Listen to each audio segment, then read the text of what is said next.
So hello everyone, कैसे हैं आप सब लोग। आई होप अच्छे होंगे। तो दोस्तों, आप देख सकते हैं कि मैं आपके लिए एक टॉपिक लेके आ गया हूं जिसे बोलते हैं फॉर्म्स ऑफ लिटरेचर। अगर आप स्पेशली तैयारी कर रहे हैं यूपी टीजीटी पीजीटी एग्जाम्स की, तो ये वीडियो आपके लिए बहुत ज़्यादा इंपॉर्टेंट होने वाली है। ये वीडियो का अभी मैं यहाँ पर सिर्फ ट्रेलर दूंगा।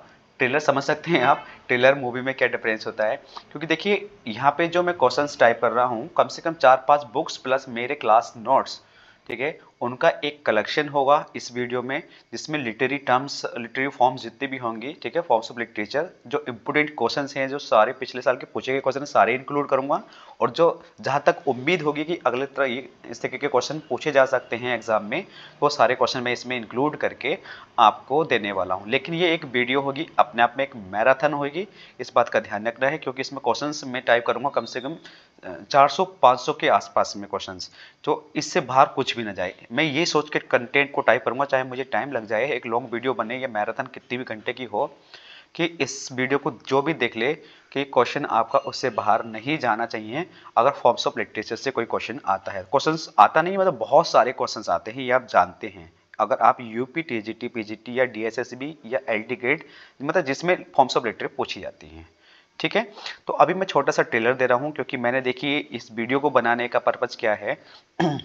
मैंने अभी अपने चैनल पे बहुत सारी वीडियो बनाई, लेकिन मुझे मज़ा नहीं आ रहा था पढ़ाने के लिए। मेरे पास अच्छा कंटेंट नहीं था कि मैं कैसे पढ़ाऊँ। मेरे पास ना ही तो लैपटॉप था और मोबाइल से ही पढ़ाता था, उसमें पीडीएफ बना कैसे कैसे कंटेंट टाइप करने वाला सिस्टम भी नहीं था, मोबाइल से टाइप करता था, तो उसमें बहुत ज़्यादा प्रॉब्लम आती थी। तो मैंने अब आपके सामने देखिए ये है, मैंने बिल्कुल न्यू लैपटॉप लिया है 35,000 का, और एक पेन टेप लिया है 7,000 रुपये का, ठीक है, बैककम का। और उससे वीडियो बनाकर मैं आपको अच्छा कंटेंट प्रोवाइड कराऊं, ताकि आप बाकायदा मुझसे सेटिस्फाइड हों। ऐसा नहीं, मैं ये नहीं चाहता कि अगर मुझे टीचर बनना है तो टाइम पास वाला या फॉर्मेलिटी या अपने व्यूज या सब्सक्राइबर के लिए, ये उद्देश्य मेरा नहीं रहेगा। देखिए, काम मेरा यही रहेगा, वैसे कि हर कोई बंदा जब कहीं यूट्यूब पे काम करता है तो उसका रीज़न यही होता है, ठीक है, कि मतलब कुछ ना कुछ करें। लेकिन मैं आपको जो कंटेंट दूंगा बाकायदे में आप उससे सेटिस्फाई होंगे। अगर सेटिस्फाई हो तो चैनल को हमारे सब्सक्राइब और लाइक जरूर करें, ठीक है।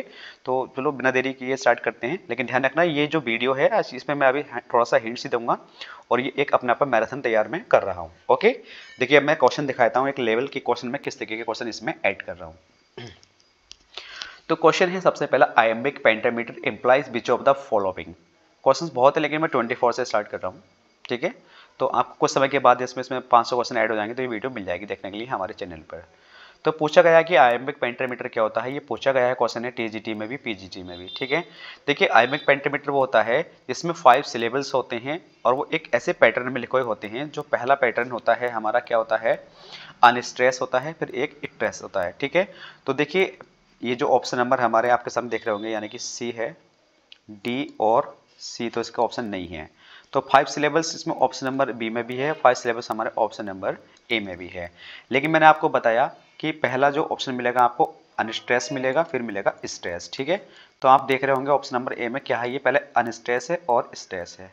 अब देखिए, आपके सवाल, आपका दिमाग में एक सवाल हो रहा होगा कि सर ये अनस्ट्रेस और अनस्ट्रेस होता है क्या है। जैसे कि हम किसी वर्ड पे जोर दे के बोलते हैं ना, तो जैसे हम कहें कि भी मतलब कोई ऐसा वर्ड है, यार कर लो इस काम को, यार do the work, please do the work, है ना। किसी काम पे जैसे हम जोर दे के बोलते हैं, तो उससे बोलते हैं स्ट्रेस, और अनस्ट्रेस बोलते हैं, एक नॉर्मल वर्ड बोल दिया। जैसे मैं आपसे कहूँ कम ऑन यार, है ना, तो नॉर्मल वर्ड बोल दिया मैंने, कम ऑन। और मैं थोड़ा सा इसी को स्ट्रेस दे के बोलूँ, यार कम ऑन यार, काम को करते क्यों नहीं हो, है ना। तो जो भी है, या आओ चलते क्यों नहीं हो, कोई भी वर्ड बोल रहे हो, इस वर्ड पे आप जोर दे रहे हो, तो उससे बोलते हैं स्ट्रेस्ड। और अनस्ट्रेस का मतलब इस पे जोर हम नहीं देते हैं। आई होप ये चीज़ समझ में आई होगी। तो दोस्तों, इसका आंसर जो हो जाएगा ऑप्शन नंबर ए हो जाएगा, ये इसका आंसर हो जाएगा, ठीक है। अब देखते हैं, देखिए हम नेक्स्ट क्वेश्चन देख लेते हैं। पहली बार वीडियो बना रहा हूँ दोस्तों न्यू लैपटॉप पे अपने और न्यू पेन टेप से, तो मैं कोशिश ये करूँगा कि गलती कहीं नहीं हो थोड़ा सा, और अच्छी तरीके से कंटेंट प्रोवाइड कराऊंगा। लेकिन अभी ये ट्रेलर ही रहेगा, ये ध्यान रखना है। नेक्स्ट क्वेश्चन पूछा गया कि the rhetorical device of anaphora. Anaphora के बारे में बहुत पूछा जाता है, अभी बहुत ज़्यादा इंपॉर्टेंट क्वेश्चन है ये अपने आप में। तो मैं बता दूं आपको, जो एनाफोरा है ये एक ऐसी टर्म्स होती है जो सक्सेसिव रिपीटेड होती है। इसमें देखिए, ऐसी टर्म है जिसमें रिपीटेड तो होता है, रिपीटेशन इसमें होता है, लेकिन सक्सेसिव होता है। सक्सेसिव का मतलब होता है लगातार, लगातार, है ना। तो देखिए, कहीं वर्ड में दिखाई दे रहा है ऑप्शन नंबर ए में, तो कहीं रिपीटेशन की बात ही नहीं कही है ना। ऑप्शन नंबर बी में कहीं रिपीटेशन की बात नहीं कही है। जक्स्टापोजिंग का मतलब होता है पास पास में किसी वर्ड को रखना, ठीक है, उसे बोलते हैं जक्स्टापोजिशन। तो ये ऑप्शन ये होगा। देखिए ऑप्शन नंबर डी में एक में बोला है रिपीटिंग द फर्स्ट वर्ड, है ना, फर्स्ट वर्ड हो या वर्ड्स हो, और लेकिन कैसे हो, सक्सेसिव हो। सक्सेसिव का मतलब होता है लगातार किसी भी सेंटेंस में रिपीट हो रहे हो या किसी भी क्लाउज में। क्लाउज भी एक सेंटेंस ही होता है, आप जानते हैं, इसलिए और करके उसने लिखा भी है यहाँ पे ये, ठीक है। ये और करके जो लिखा है इसलिए ही लिखा है क्योंकि क्लाउज को ही क्या कहते हैं, सेंटेंस कहते हैं। सेंटेंस ऐसा वर्ड जिसमें सब्जेक्ट वर्ब और ऑब्जेक्ट होता है, और क्लाउज में भी सब्जेक्ट वर्ब ऑब्जेक्ट होता है, उसे कहते हैं हम क्या, सक्सेसिव सेंटेंस या क्लाउज, ठीक है। तो आपका आंसर यहाँ पे हो जाएगा क्या, option number D, option number D. तो देखिए अभी थोड़ा सा पेन चलाने में मतलब इतना प्रैक्टिस नहीं है, अभी मेरे को चलाने में दिक्कत होगा थोड़ा थोड़ा, लेकिन मैं आराम से पढ़ाऊंगा। थोड़ा वीडियो हो सकता है लॉन्ग हो जाए, लेकिन आपको डरना नहीं है। क्वेश्चन नंबर नेक्स्ट देख लेते हैं कि who first imported sonnets to England. अब बता रहा है क्वेश्चन में ये पूछा गया है कि जो सोनेट है हमारी इंग्लैंड में तो सबसे पहले क्या हुई है, इम्पोर्ट की गई थी फर्स्ट टाइम, लेकिन इसको किसने इंपोर्ट किया था, क्वेश्चन ये पूछा जाता है ना। तो बताइए, ऑप्शन है सर फिलिप सिडनी है, थॉमस विट है, या शेक्सपियर है, या मिल्टन है। तो मैं बता दूं मेरे प्यारे साथियों, इसका आंसर आ जाएगा सर थॉमस विट, ये इसका आंसर हो जाएगा, ठीक है, आपको ध्यान रखना है। सोनेट्स देखिए अच्छी तरीके से समझाऊंगा। सोनेट्स ऐसी पोयम होती है जो 14 लाइंस की बनी होती है। तो सोनेट्स दो तीन प्रकार की सोनेट्स होती हैं। तो जब हम डिटेल में पढ़ेंगे सोनेट्स को भी तो मैं अच्छी तरीके से उसको समझाऊंगा कि कौन सी सोनेट्स कैसी होती है, शेक्सपियरियन सोनेट्स क्या होती है, स्पेंसरियन सोनेट्स क्या होती है ना, शेक्सपियरियन सोनेट्स को और क्या कहते हैं, इसकी राइमिंग स्कीम क्या होती है, ये चीज़ें मैं सब दूंगा। लेकिन इससे अलग हट के भी अभी आप टेंशन न लें, ये अभी प्रैक्टिस के लिए है। जैसे क्विक रिविजन एग्जाम आपके पास आएगा तो आप इसकी 2 टाइम्स स्पीड करके आप अपनी व्यू मतलब अच्छी से अच्छी तैयारी कर सकते हैं, ठीक है। नेक्स्ट क्वेश्चन देख लेते हैं कि what can be the best explanation for the character of the John Falstaff in Shakespeare's Henry fourth. तो ये क्वेश्चन बड़ा प्यारा क्वेश्चन है, ये पूछा गया है। तो बताइए दोस्तों कि इस क्वेश्चन का आंसर क्या हो सकता है। चलो मैं इसका कंप्लीट ऑप्शन दिखा देता हूँ। तो ये क्वेश्चन है, तो दोस्तों देखिए वो पूछा गया कि what can be the best explanation for the character of John Falstaff है, कैरेक्टर है, ठीक है।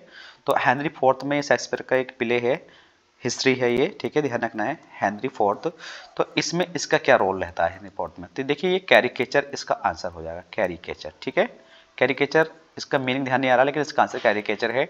और ये सिंपल आप जानते हैं, सिंपल साधारण, कॉम्प्लेक्स थोड़ा कठिन होता है, जिसे जटिल कहते हैं। और नोवाइस का मतलब होता है बिगिनर, जो स्टार्टर करता है किसी काम को करने वाला, शुरुआत करने वाला, बिगिनर बोलते हैं इसको, ठीक है।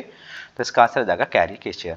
देखिए दोस्तों नेक्स्ट क्वेश्चन है, the term is the essay is the derivative of the French root word एसाए व्हिच मींस।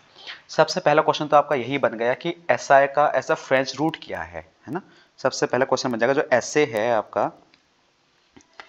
देखिए जो ऐसे है उसका आपसे ये पूछ लेगा कि इसका ऐसे का जो फ्रेंच मीनिंग क्या होता है, फ्रेंच में इसका मीनिंग क्या होता है, ठीक है। तो आपका आंसर हो जाएगा एसआई होता है, ठीक है भी। एसआई का क्या होता है, ASSAY होता है ना, ये ऐसे है, ध्यान रखना। तो आपका इसका पूछा कि इसका मीन्स क्या होता है, इसका मीन होता है टू ट्राई। क्या होता है इसका मतलब, टू ट्राई मतलब किसी चीज को ट्राई करना, ओके। तो ऑप्शन नंबर सी आपका यहाँ पे करेक्ट आंसर हो जाएगा। अब नेक्स्ट क्वेश्चन देख लेते हैं। देखिए कुछ क्रोनिकल प्लेज होते हैं, तो वो जो प्लेज हैं, इस तरीके के प्लेज होते हैं, वो कह रहा है कि वो कब पॉपुलर हुए थे, ठीक है, कौन सी सेंचुरी में पॉपुलर हुए थे। तो आपके सामने 19th सेंचुरी है, 18th सेंचुरी है ना, 17th सेंचुरी है और 16th सेंचुरी है। तो मैं बता दूं दोस्तों, ये जो प्ले है हमारे क्रोनिकल प्लेज, ये 16th सेंचुरीज में पॉपुलर हुए थे, ओके दोस्तों। चलिए अब नेक्स्ट क्वेश्चन देख लेते हैं।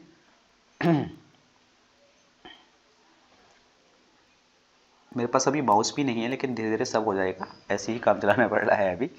अब देखिए नेक्स्ट क्वेश्चन ये है कि Robert browning is famous for his. Robert browning जो है बहुत अच्छे राइटर हैं ये, तो वो अपने कौन से वर्क के लिए, मतलब किस चीज़ के लिए फेमस थे, क्या वो नॉवेल्स के लिए फेमस थे, या शॉर्ट स्टोरीज है, ड्रामेटिक मोनोलॉग है, या प्लेज है। तो मैं दोस्तों आपको बता दूं, बहुत अच्छा इंपोर्टेंट क्वेश्चन है और ये पूछा गया है, ठीक है। तो ज़्यादातर आप सबको आपका इसका आंसर पता भी होगा। तो ये जो ड्रामेटिक मोनोलॉग है ये इसके लिए फेमस थे, रॉबर्ट ब्राउनिंग, ठीक है भी। अब देखिए नेक्स्ट क्वेश्चन तो दिया जा रहा है, वो पूछा जा रहा है कि the phrase stream of consciousness was first used by. सबसे पहले जो स्ट्रीम ऑफ कॉन्शियसनेस जो फ्रेज है, ये कौन से राइटर ने यूज की थी। तो आपका आंसर आ जाएगा विलियम जेम्स ने इसको यूज किया था, विलियम जेम्स। देखिए यहाँ पे समय विलियम विलियम दिया है, तो आपको यहाँ पे जेम्स याद रखना है, ठीक है। तो आपका आंसर आ जाएगा option number B, William James. Question number है आपका, which one of the following is not a pastoral elegy. तो पूछा जा रहा है कि पेस्टोरल एलिजी क्या होती है। ठीक है भाई, देखिए पेस्टोरल एलिजी होती है जब हम किसी की डेथ पे कोई कहानी लिखते हैं, ठीक है, कोई एलिजी लिखते हैं किसी की डेथ पे, तो उसे हम बोलते हैं पेस्टोरल एलिजी। अब ये जो है आपके सामने क्वेश्चन देखिए, पहला क्वेश्चन देखा, मिल्टन की जो लिसिडस है ये पेस्टोरल एलिजी है। ये एडवर्ड, इनके एक फ्रेंड थे एडवर्ड किंग, उसकी डेथ पे लिखी है। और सैली की जो ये एडोनिस है, ये सैली का वर्क है, ये भी क्या है, एक पेस्टोरल एलिजी है ये। एक मिनट दोस्तों,